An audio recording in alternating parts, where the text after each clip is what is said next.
A deputada federal Carla Zambelli, aliada do presidente Jair Bolsonaro, pronunciou-se após Rodrigo Pacheco afirmar, segundo a velha imprensa, que não cumprirá uma liminar contra Renan Calheiros por considerá-la ilegal. A parlamentar explicou. O juiz justificou que, com base no princípio da moralidade, Renan Calheiros não poderia ser relator.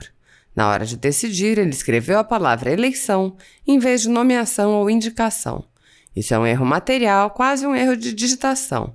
Deveria haver um embargo de declaração para ver a correção do termo. No ensejo, a congressista complementou. É um erro simples, praticamente de digitação, não faz sentido se apegar a isso, sendo que o motivo de não deixar foi a moralidade, seja nomeação ou eleição, isso não importa. Você, povo, não está preocupado sobre como Renan Calheiros seria relator. Isso é uma coisa meio óbvia, acredito até que os jornalistas possam ter se equivocado sobre o que Rodrigo Pacheco falou que ia fazer. Não caiam na falácia de que o processo ou a liminar sejam ilegais. Olá pessoal, boa noite, aqui é Carla Zambelli, deputada federal por São Paulo.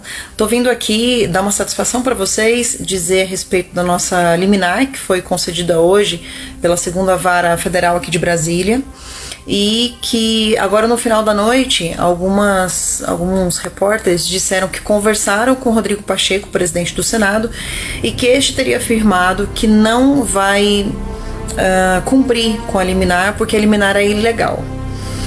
Só para esclarecer, o juiz na sua decisão, ele falou, ele pediu para não colocar o Renan como relator, impediu isso daí via liminar e deu os porquês. E com base no princípio da moralidade e por conta do senador ter um filho governador, e com base no princípio da moralidade, ele não poderia ser relator. E na hora de decidir, ele escreveu a palavra eleição ao invés de indicação ou nomeação. Isso, no direito, se chama um erro material, ou seja, quase que um erro de digitação, e que facilmente pode ser convertido com um embargo de declaração para que o juiz possa se manifestar com o termo correto, ou seja, não entraram no mérito da decisão. A gente não entra no mérito, entra só na forma como que foi comunicada essa decisão. E a gente vai entrar com embargo de declaração.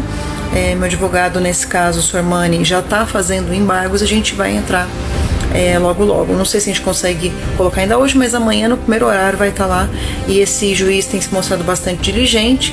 Acredito, como é amanhã a instalação, e o presidente do Senado afirmou publicamente que não vai cumprir a decisão judicial, então acredito que a gente deva ter aí uma resposta rápida da justiça, um posicionamento rápido da justiça. É um erro simples, um erro material, como eu disse para vocês, um erro praticamente de digitação, e não faz sentido se apegar a isso, sendo que o motivo de não deixar, se é nomeação, via eleição, isso não importa, Você, povo, não está preocupado se o Renan vai ser relator via eleição ou via nomeação, Você está preocupado se ele vai ser relator ou não, certo? Então, acho que é uma coisa meio óbvia. Acredito até que possa ser que os jornalistas tenham se equivocado na hora de dizer o que o Rodrigo Pacheco falou que ia fazer e tal. Tá bom? Então a gente vai continuar o trabalho, não desistimos, não acreditamos que isso impeça o cumprimento da nossa vitória na justiça. E mais uma vez eu digo, é uma pena que a gente tenha precisado da justiça para poder resolver uma questão legislativa, É meio óbvio que o Renan Calheiros jamais poderia ser relator de uma CPI como essa. Aliás, em primeiro lugar, essa CPI jamais poderia ter sido instalada, não é momento de uma CPI como essa. E aí a gente também teve, com base numa decisão da justiça, a instalação de uma CPI. Agora que ela está sendo instalada, que pelo menos seja um relator isento, um relator que tenha condições de fato de relatar essa matéria, tá bom? É isso, pessoal, um grande abraço, dá uma compartilhada aí e não caiam na falácia de que a liminar é ilegal ou que o processo seja ilegal, tá bom?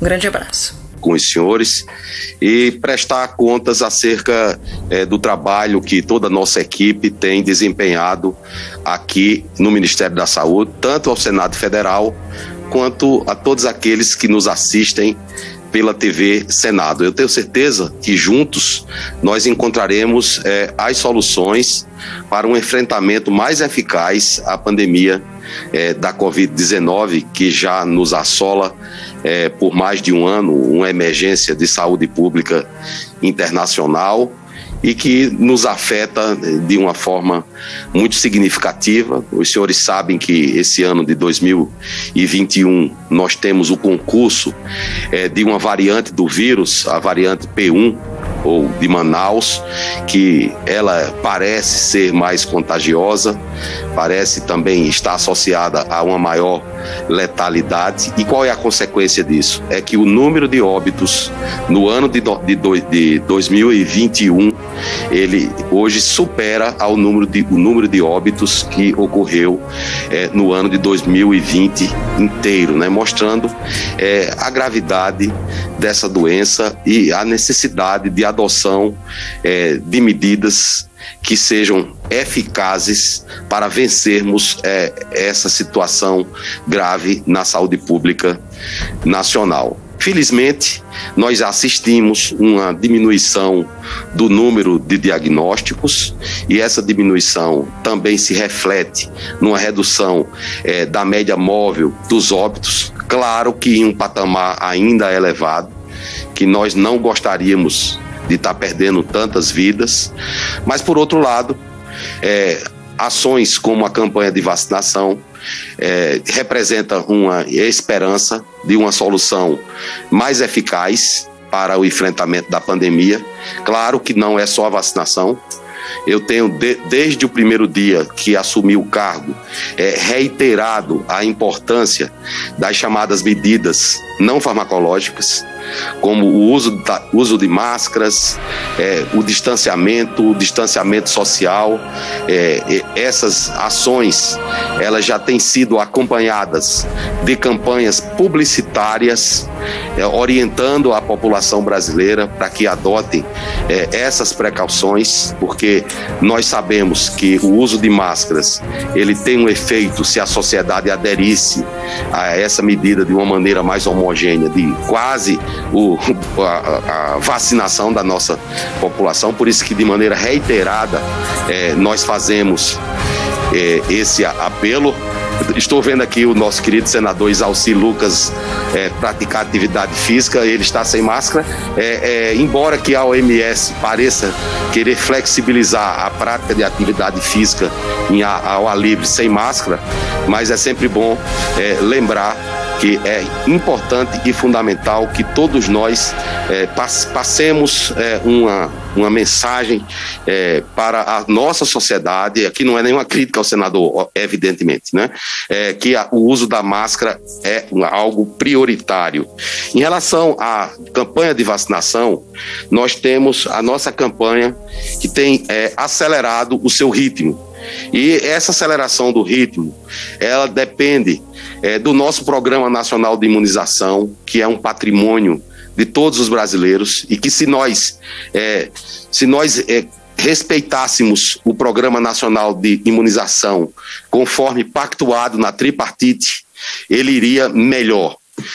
Ocorre que os senhores sabem que na bipartite às vezes se muda a orientação para incluir um grupo ou outro, e isso termina por alterar a harmonia no nosso programa e atrapalha o processo de vacinação. Então é até um apelo que eu faço, que nós sabemos que no afã de contribuir com a vacinação, às vezes se pressiona para botar um grupo prioritário ou outro, que todos têm razão em querer ter a vacinação o mais rápido possível, mas às vezes isso atrapalha o nosso PNI. Então, fazer com que o PNI tenha as decisões pactuadas na tripartite mantidas e que nos municípios, nos mais de 5 mil municípios do Brasil, ele seja cumprido, é um desafio para todos nós. Os senhores sabem que no sábado nós divulgamos um calendário de previsão da distribuição de doses.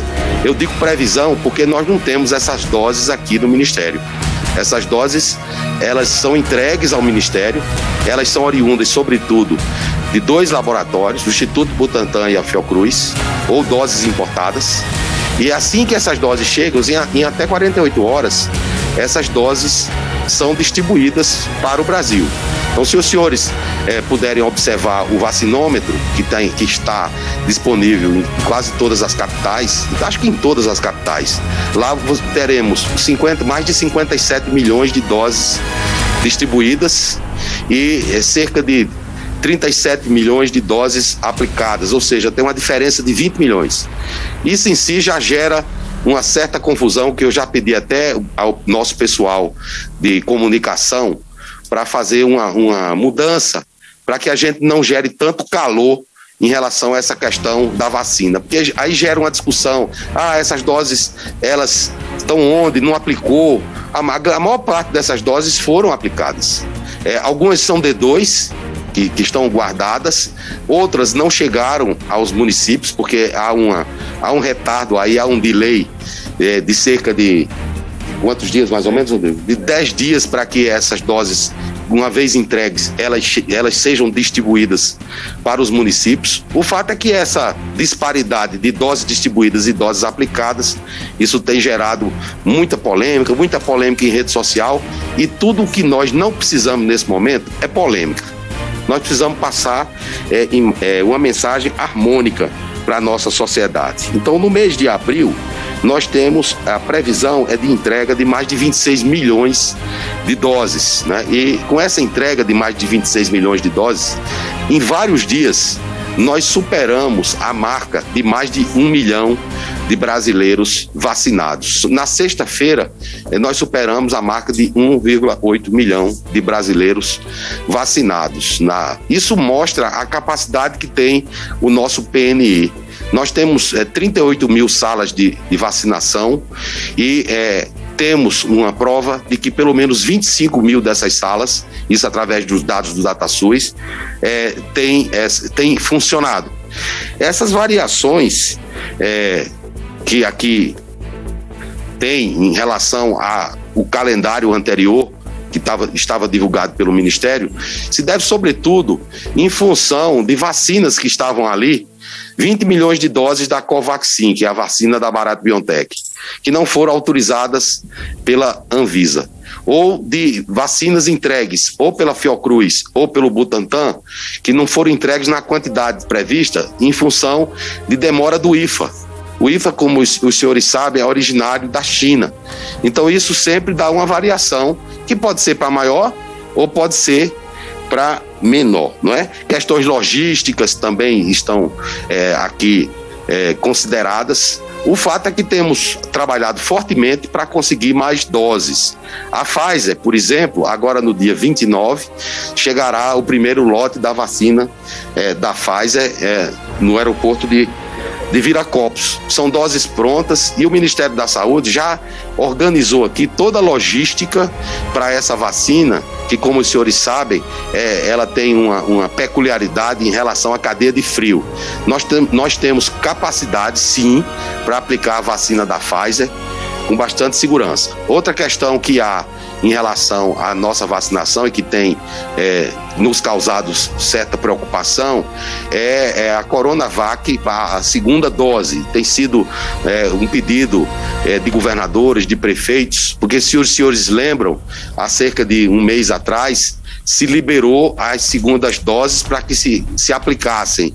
E agora, em face de retardo de insumo vindo da China para o Butantan, aí há uma dificuldade com essa segunda dose.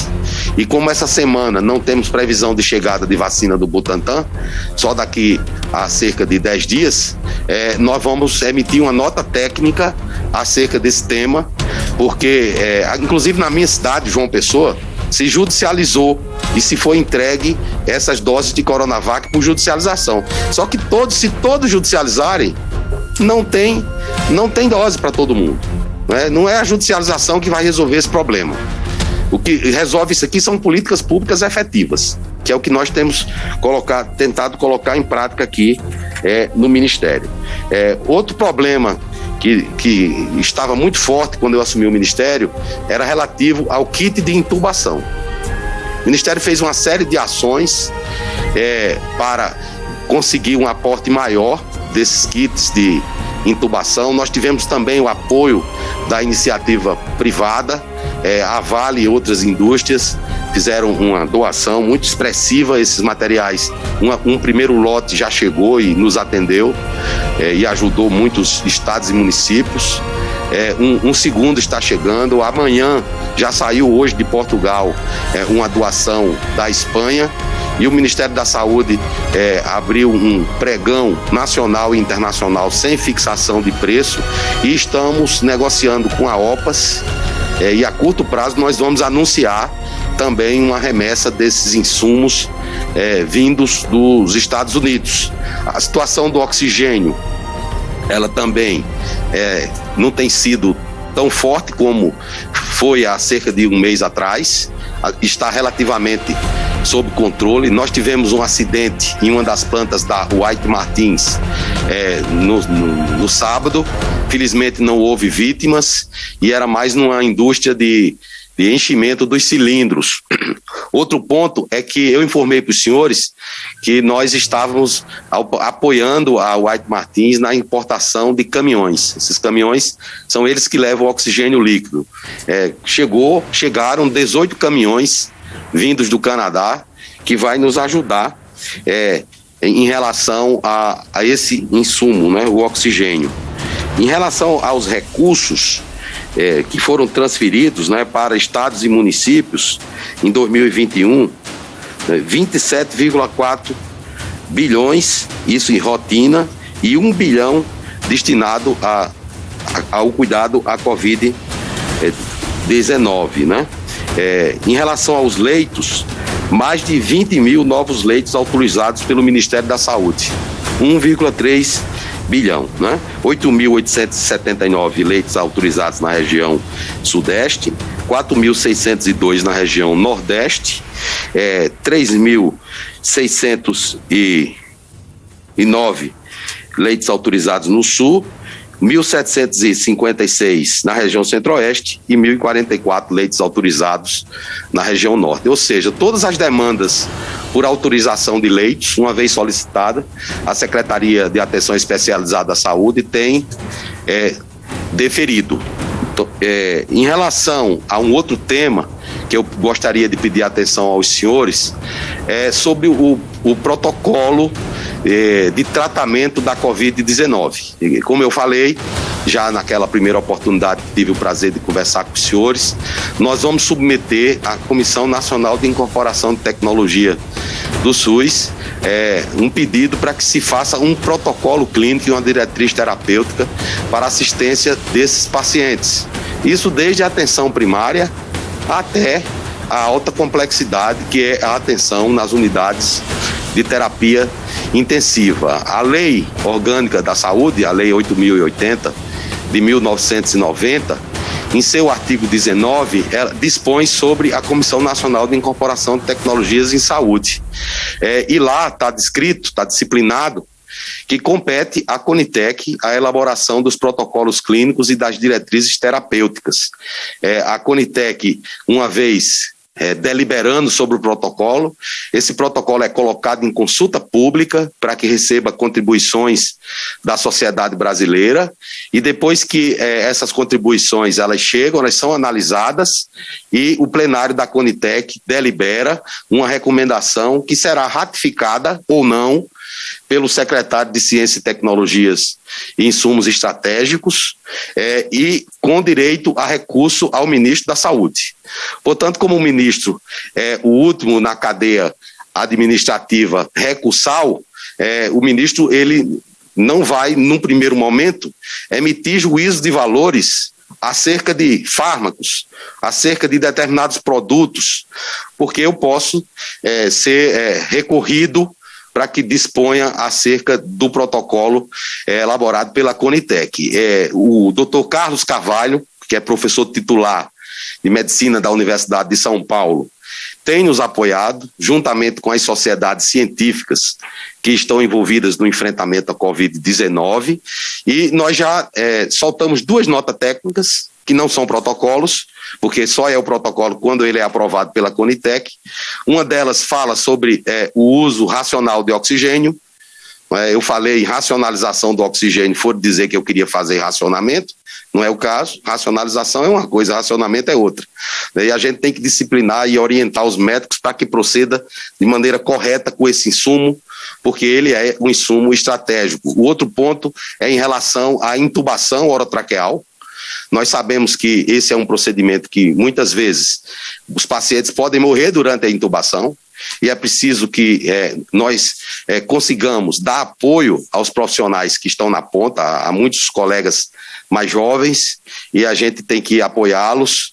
Há uma carência na formação desses profissionais do Brasil, tanto que o Ministério da Saúde, em parceria com o Ministério da Educação, vai disponibilizar através de edital 600 vagas, 300 delas para medicina intensiva e outras 300 para os profissionais de enfermagem e de fisioterapia.